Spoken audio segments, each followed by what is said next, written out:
Operation সিঁদুর শুরুর পর থেকে ভারত বাংলাদেশে ২,০০০ মানুষকে পুশিন করেছে। আরও ২,০০০ জন সীমান্তে জড়ো করা হয়েছে। যে কোনো সময় বাংলাদেশে পুশিন করা হবে। ভারতীয় সংবাদ মাধ্যম ইন্ডিয়ান এক্সপ্রেসের খবরে এই তথ্য জানানো হয়েছে।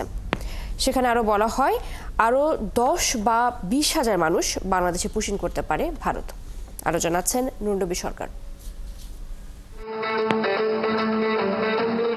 গেল ৭ মে ভারত পাকিস্তানে অপারেশন সিন্ধুর শুরু করে। একই সময়ে ভারত বাংলাদেশে বিভিন্ন সীমান্ত দিয়ে মানুষকে পুশিন করে। ভারতীয় সংবাদ মাধ্যম ইন্ডিয়ান এক্সপ্রেস জানিয়েছে, এখন পর্যন্ত ২,০০০ মানুষকে পুশিন করেছে ভারত। একই সাথে আরও ২,০০০ নাগরিককে বাংলাদেশে পুশিন করার জন্য সীমান্তে জড়ো করেছে ভারতীয় সীমান্তরক্ষী বাহিনী বিএসএফ।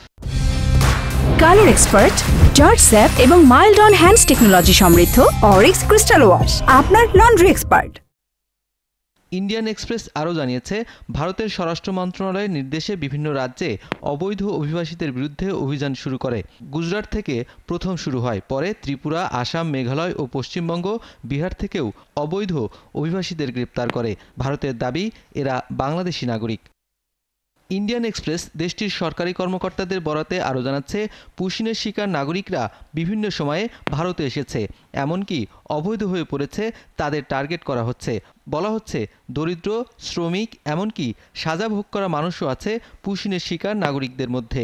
ভারত কর্তৃপক্ষের দাবি, জেল ও পলাতক জীবনের ভয়ে স্বেচ্ছায় সীমান্তে জড়ো হওয়া বাংলাদেশি নাগরিকদের ফেরত পাঠানো হচ্ছে।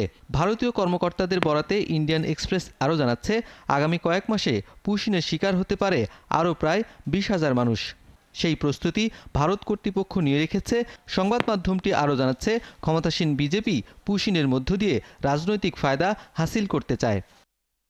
নুরনবী সরকার, ৭১, ঢাকা।